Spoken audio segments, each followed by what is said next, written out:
Good morning everyone, সবাই কেমন আছেন? দেখতেই পাচ্ছেন আজকে আমাদের এখানকার ওয়েদারটা খুবই ভালো, খুবই শান্ত হয়ে আছে। আর ঠান্ডাটাও অতটা পড়েনি, আজকে একটু গরম গরম মতোই আছে বেশ। কারণ আজকে আমার খুব টেনশনের দিন, তো দেখতে পাচ্ছি আমার সব থালা মাজা হয়ে গেছে,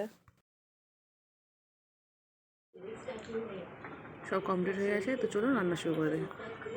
hello friends, welcome back to my channel. আমি আফরিনা হালদার চলে এসেছি আরও একটা নতুন রেসিপি নিয়ে। তো আজকে চিকেন রান্না করব, চামড়া সহ চিকেন। তো চলুন দেখা যাক চামড়া সহ চিকেনটা আমি কীভাবে রান্না করছি। দুর্দান্ত একটা রেসিপি, ভালো করে মন দিয়ে দেখবেন। যাদের সাবস্ক্রাইব করা হয়নি এখনও সাবস্ক্রাইবটা করে দেবেন প্লিজ, আর লাইক দিয়ে দেখাটা শুরু করুন। তো চলুন, দেখতে পাচ্ছেন প্রথমে একটু কড়াতে তেল দিয়েছি, একটু বেশি পরিমাণ তেল দিয়ে 4 থেকে 5টা মিনিট পেঁয়াজ দিয়েছি। তো পেঁয়াজটা আমি এবার লালি করে ভেজে নেবো। আমি দিয়েছি 5 থেকে 6টা পেঁয়াজ, বড় সাইজের পেঁয়াজ দিয়েছি।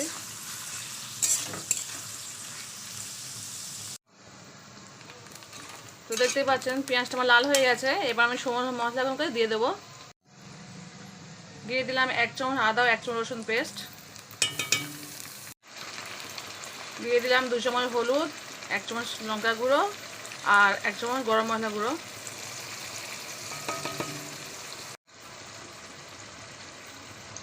দিয়ে দেবো কিছু কাঁচা লঙ্কা। এবার আমি এগুলোকে ভালো করে কষিয়ে নেবো।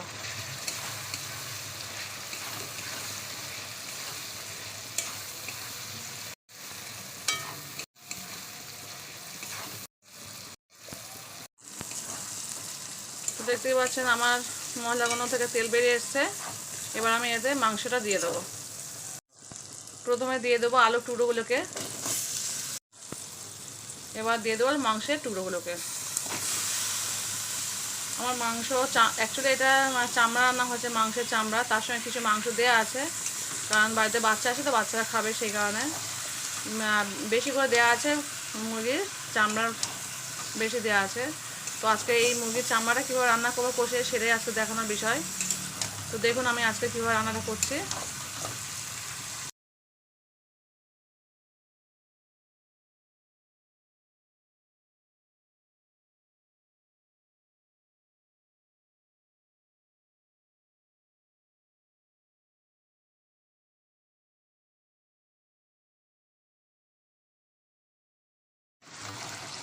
তো দেখতেই পাচ্ছেন আমি প্রায় 10 মিনিট ধরে কষিয়েছি। তো আমার মাংস থেকে তেল ছেড়ে এসছে। এবার আমি এতে কিছু জল অ্যাড করবো।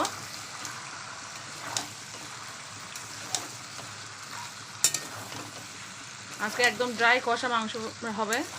তো আমি এবার এতে জল অ্যাড দিচ্ছি।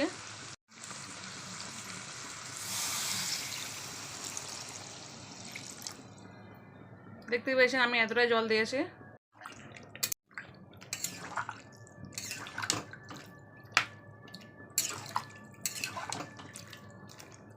এবার আমি এটাকে চাপা দিয়ে দেবো।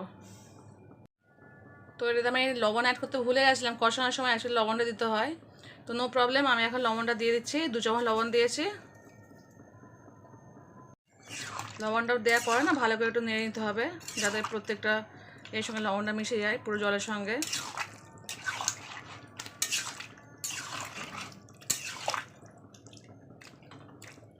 তো আমি এবার এটাকে চাপা দিয়ে দেবো 10 থেকে 15 মিনিটের জন্য।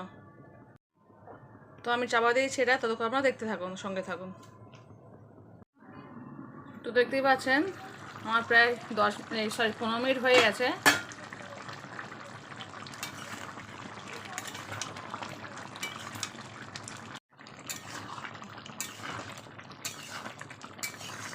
তো দেখতেই পেয়েছেন আমার রেসিপিটি প্রায় শেষ পর্যায়ে চলে এসেছে। তো কেমন হয়েছে কমেন্ট করে কিন্তু বলবেন। তো আজকের রেসিপিটি এই পর্যন্ত। যদি কারো সাবস্ক্রাইব করা না থাকে অবশ্যই সাবস্ক্রাইবটা করে দেবেন। আর আমার পুরনো বন্ধুদের কাছে অসংখ্য ধন্যবাদ আমার পাশে থাকার জন্য। আর যারা নতুন দেখছেন তাদের প্লিজ সাবস্ক্রাইবটা করার জন্য অনুরোধ করা রইল। আর রেসিপিটা আমি এখানে শেষ করলাম। দেখতে পাচ্ছি আমি একটু ধনেপাতা কুচি দিয়ে দিয়েছি। তো আমি ধনেপাতা কুচি দিয়ে আবার একটু কষিয়ে নিয়েছি। এরপর দারুণ একটা ফ্লেভার আসে আর সঙ্গে টেস্টও খুব সুন্দর হয়। তো এই মুরগির চামড়া দিয়ে মাংস রান্না খুব সুন্দর খেতে লাগে। বাড়িতে আপনারা অবশ্যই একবার ট্রাই করে দেখবেন। আমার তো দারুণ লাগে। মুরগির মাংস শুধু রান্না করলে ভালো লাগে, বাট চামড়া দিয়ে করলে বেশি তেল দেবে তো খুব ভালো লাগে। তো আচ্ছা এবার হ্যালো ফ্রেন্ড, সবাই কেমন আছো? আমি খুব ভালো আছি, আজকে আপনারা খুব ভালো আছেন। তো কালকে আমি একদম ব্যস্ত ছিলাম, যে সেই কারণে অনেকে ভিডিও আমি দেখতে পারি না, 2-1 জনের ভিডিও মধ্যে দেখেছি সত্যি। আমি সবার ভিডিও দেখে দেবো আজকে বিকাল টাইমে, তো আমি সকালটা সময় পাচ্ছি না, তো আমি এখন বেরিয়ে যাচ্ছি। আর এই শাড়িটা আমি নতুন পরেছি, কেমন লাগছে আমাকে কিন্তু অবশ্যই বলবেন শাড়িটা পরে কেমন লাগছে। তো আজকের ব্লগটি বেশি আর বাড়াবো না, মানে আমি তো আজকে সকালে নতুন শাড়িটা পরবো না, নিজে খাওয়া দাওয়া সেরে দিয়েছি, মানে খেতে পারিনি, সময় পাইনি, না খেয়েই চলে যাচ্ছি। আর এসে খাবো, তো দেখো তখন। আর আমি দেখেছেন তো আমি চিকেন কষা করেছি, জাস্ট কিছুই করিনি, শুধু জাস্ট চিকেন কষাটাই করেছি। আর বাচ্চাদের টিফিন খাই দিয়েছি। তো চলুন আজকে এই পর্যন্ত, টাটা বাই। আজকে খুব দেরি হয়ে যাচ্ছে, তাড়াতাড়ি যেতে হবে আজকে আমাকে। তো টাটা।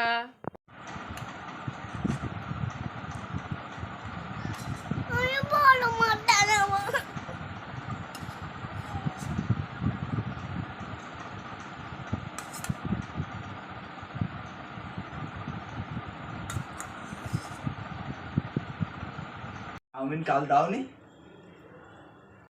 দেখতে পাচ্ছি আমার এদিকে দুধটা বসে যায়, এদিকে আমার স্টুডেন্ট সব ছুটে এসছে। তো একটা বাচ্চার বার্থডে ছিল, তো বার্থডের জন্য তার মা এতগুলো চকলেট লয়েন সব পাঠিয়েছে, সেগুলোকে ভাগ করে দিতে হবে সবাইকে।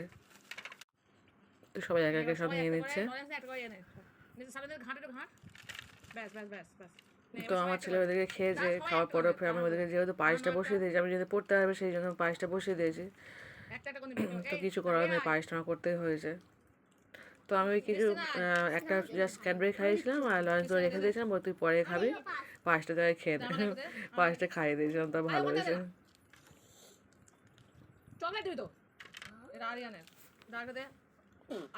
তো সব বাচ্চা একে একে সব নিয়ে নিচ্ছে। বার্থডে আমাদের বাচ্চাদের বার্থডে হয় না, প্রত্যেকে এরকম নিয়ে আসে, আর এসে প্রত্যেকের মধ্যে ভাগ করে দেওয়া হয় আবার। তো দেখি পায়েসটাও করা হয়ে গেছে। ওয়াও, সুজির পায়েস। তো এদিকে দেখতে পাচ্ছেন দুপুরবেলা না স্কুল থেকে আসার পর তখন দিদি মেয়ের যেহেতু আমাদের সেই দার্জিলিং যাওয়া বলেছিলাম, তো ওই দার্জিলিং যাওয়ার জন্য মোবাইল কিনে, ওর মা একটা মোবাইল কিনে দিয়েছে, 5G মোবাইল। তো দোকান থেকে আসার সময় শ্যুট করতে পারিনি, তো বাড়িতে এসে বললাম তুই একটু মোবাইলটা দেখা, একটু দেখিয়ে দিই সবাই, যেহেতু আমি কিনে নিয়ে এসেছি মোবাইলটা। তো 5G মোবাইল, খুব ভালো মোবাইল, দাম পড়েছে ওই 40 না 42 হাজার মতো দাম পড়েছে। তো এই নিয়ে নিয়েছে, তখন দেখাচ্ছে, আপনারা তখন দেখতে থাকুন। আজকে ভিডিওটা খুব একটা বড় করে নিই, এই পর্যন্তই। গাইস, জাইস ক্যামেরা, যেটা জীবনে কোনো ক্যামেরার মধ্যে ছিল না, আমার ভার্সনটা হচ্ছে জাইস ক্যামেরা, সব থেকে উঁচু কোয়ালিটির, মানে ভাবা অসম্ভব এটা কারোর কাছে থাকবে, বাট আমি সেই ভাগ্যবতীটা হয়েছি। It's very amazing for me.